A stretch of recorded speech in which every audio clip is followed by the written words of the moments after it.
I'm the son of an oil man. I lived overseas all of my life. I was very fortunate in both having several graduate degrees and being a Marine Corps infantry officer, Marine Corps intelligence officer, and then a clandestine intelligence case officer. I've programmed imagery satellites. I've helped steal signals code books. I've done counterintelligence. I'm basically intimately familiar with the way in which the U.S. government does or does not do the craft of intelligence. What you need to know is I'm a spy saying spying doesn't work. It's costing you $1.2 billion a week to produce the president's daily brief for a guy that can't read.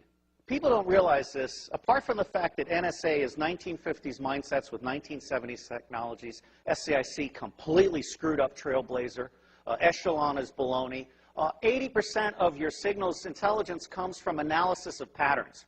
So you don't need to violate privacy. All you need to know is that Schmuckhead is calling Afghanistan once a week. General Shinseki knew exactly what was needed to make Iraq go right, and Paul Wolfowitz lied to Congress and said they'll receive us like liberators and stuff. If I had been General Shinseki, I would have grabbed Wolfowitz by the neck and thrown him down the steps of Capitol Hill. You don't let people lie like that. It's unprofessional to confuse loyalty with integrity, and we have had a failure of generalship in America. Our generals have been too eager to keep their stars and not eager enough to think for themselves and uphold the Constitution. Smedley Butler, the highest decorated Marine, said, war is a racket. War is a racket.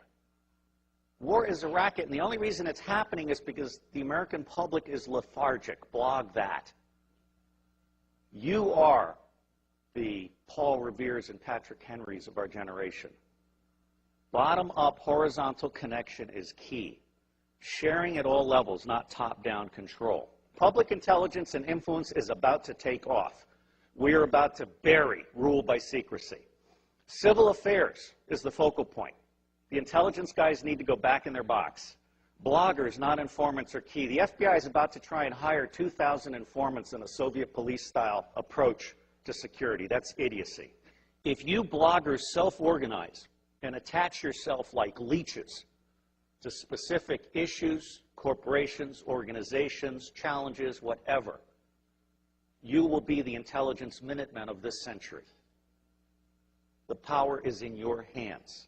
There aren't enough guns to kill us all, and Halliburton can't build the jails fast enough to keep us down.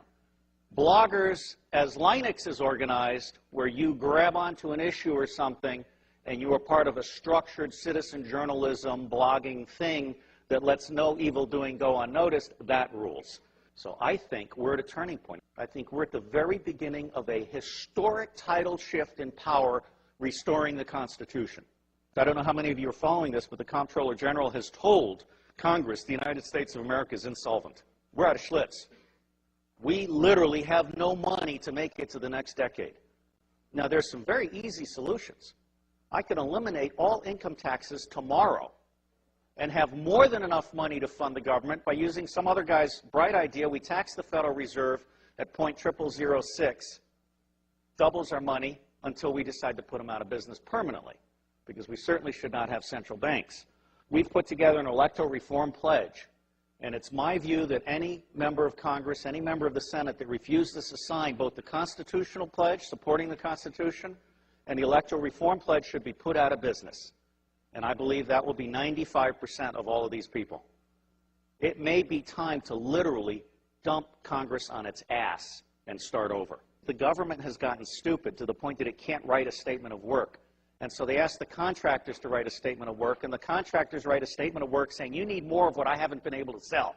And the government says, oh yeah, right, good. Put it in the budget. This is real shit. I can crack all 10 of the top-level threats to humanity in less than 25 years for less than 1/3 of what the world is spending on the military. Blog that. And I will tell you the price of buying back the United States government. It's $500 million a year. In the early 90s, Newt Gingrich and the Republicans got together. Their plan is now on the street. It's been exposed by a Columbia professor. They concluded that they could buy the United States government from school board to State House to White House for $300 million a year, and by golly, they did. And every single member of Congress is impeachable for having abdicated their Article I responsibilities under the Constitution and serving as foot soldiers for the president and his mendacious vice president. If you confiscate all the wealth in the world, which I do not advocate, all you have is a $5 bill for every one of the 5 billion poor on the planet.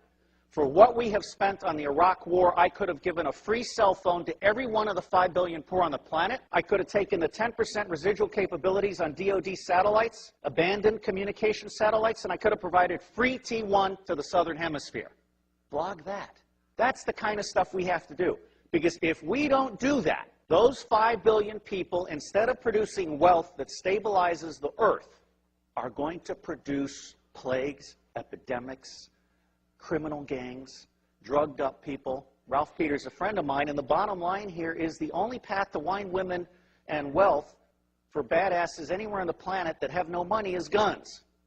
And what's happening here is we're at the very beginning. We're just starting to come out of our little eggshell.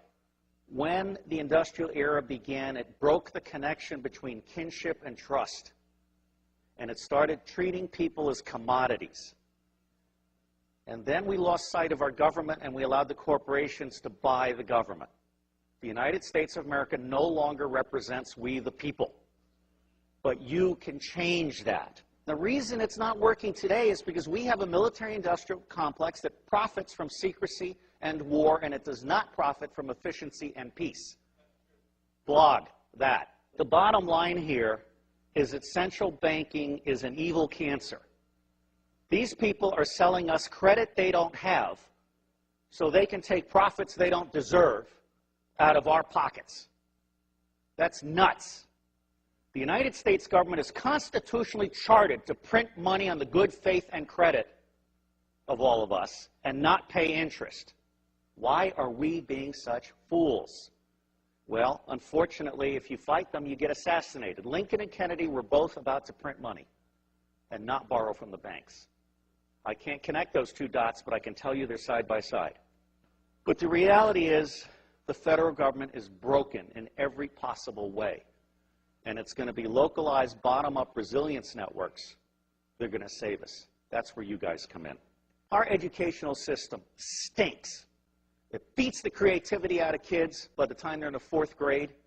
It forces you to become a blogger or hacker in order to become creative.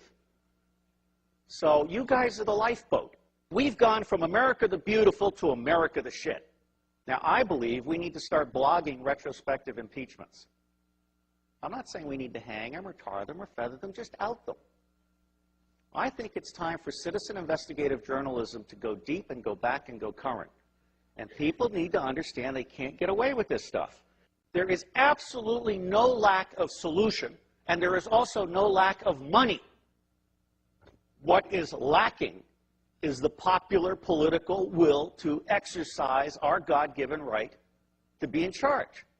I got thrown off Fox News for saying the global war on terror wasn't real. Well, it's not. Okay? I mean, until we can get to one man, one bullet for the top 6,000, we can contain the next level, and we can provide a quality of life for everybody on the planet at the lowest level, we're not going to get it. The Air Force solution for terrorism is to kill one guy in an entire village, which, of course, creates 100 to 200 additional terrorists because of that indiscriminate war crime. It's just nuts. And it's nuts because the media isn't doing their job, and so it falls to you. And my dream is to have someone adopt every zip code and start doing that weekly report for their zip code. And then those little reports will start having babies, and it'll start spreading. Your government is stupid, and they're stupid deliberately. The intelligence community does not do open source information because they like to think that the cabinet departments are doing their open source information. That's not true.